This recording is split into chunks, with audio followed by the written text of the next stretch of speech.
Hey guys, we're going to start Unit 2 today with the Cold War heats up.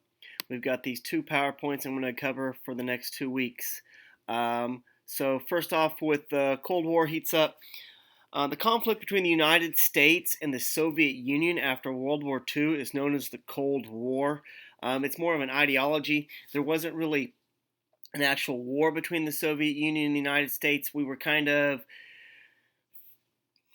fighting back and forth using ideologies, whether democracy or communism was better. And there was a few wars that actually were fought that we called hot wars. They were called the proxy wars. We'll discuss them today. They'll be like the Korean War, Vietnam War, and then for the Soviets, the Afghan War.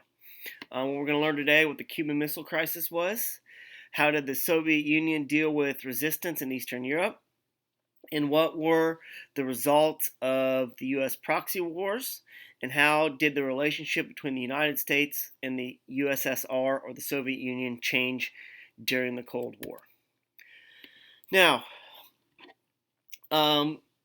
Joseph Stalin will be the leader of the Soviet Union until after World War II. When he passes away in 1953, Nikita Khrushchev will take over. He becomes a new dictator of the Soviet Union after Stalin's death. And he shocked the people when he called Stalin publicly a criminal. He creates the new program called de-Stalinization, which eased censorship of the press and media. And in 1959, the U.S. Vice President Richard Nixon will tour the Soviet Union and engage in what was known as the kitchen debates with Khrushchev. These debates were pretty much showing what an American kitchen would look like and what a Soviet Union kitchen would look like, and they actually get in a very heated debate over it, and Khrushchev gets really mad because Nixon pretty much says the United States is better. This thaw ended when the United States U-2 spy plane will be shot down over the Soviet Union in 1960, and with the building of the Berlin Wall in 1961. The Berlin Wall will actually be a physical symbol between the split of democracy and communism. Now, in 1960, we were spying on the Russians using these special U-2 spy planes that flew way up in the atmosphere, and one of them is shot down. They will take that pilot and put him on trial, and it was a grand spectacle of a trial.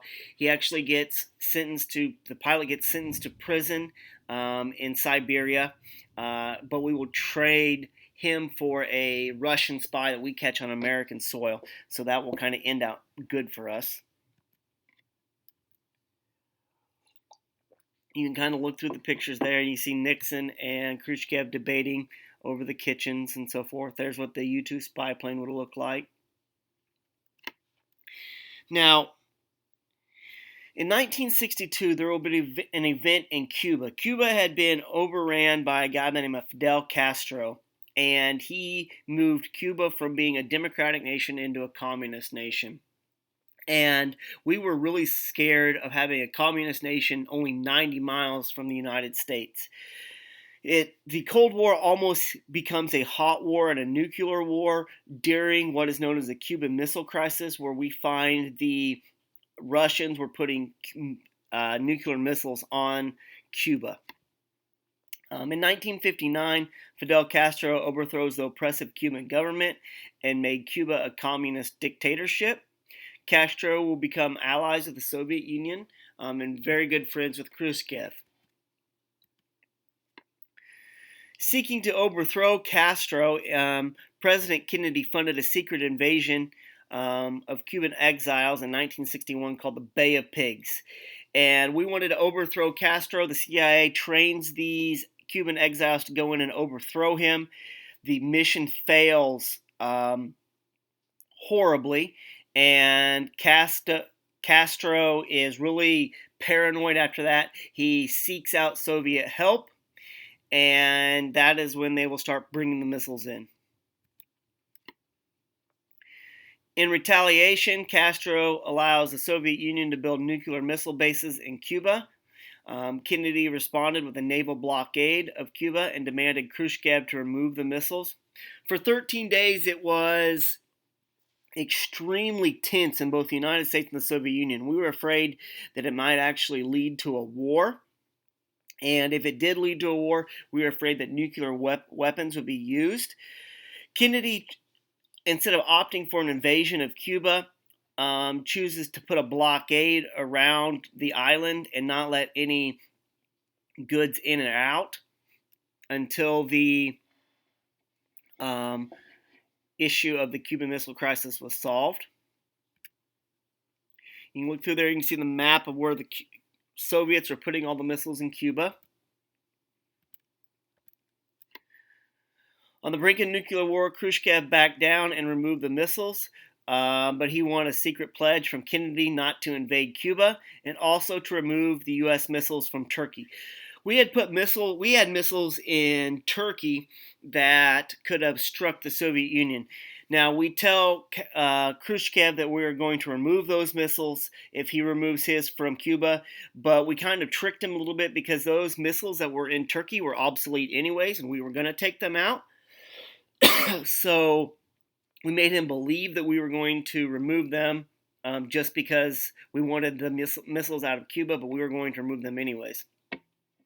Now, with not invading Cuba, some people believe that might have been one of the things that got President Kennedy assassinated, because before 1959, when Castro took over, the mafia had pretty much a heyday running Cuba. They had a lot of casinos and resorts and things down there. And when he pledges not to invade them again, the mafia gets mad about that. And they think that might have had something to do with his assassination. Who knows? It's all part of conspiracy theories.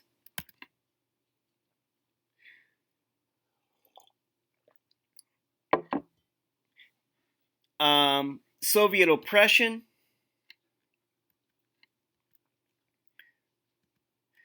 In Hungary in 1956, the nationalists revolted against Soviet rule. The Hungarians didn't want to be part of the Communist Party.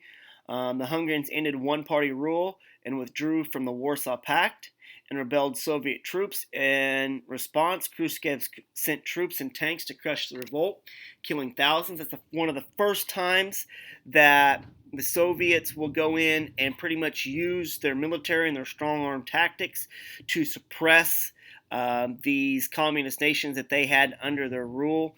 They were called puppet countries under what was known as the Iron Curtain. In the Czechoslovakia in the spring of 1968, the Czechoslovakian government called for reforms and less Soviet control. In response, again, the USSR sends thousands of troops to occupy their capital of Prague, overturn the government, and restore the communist dictatorships.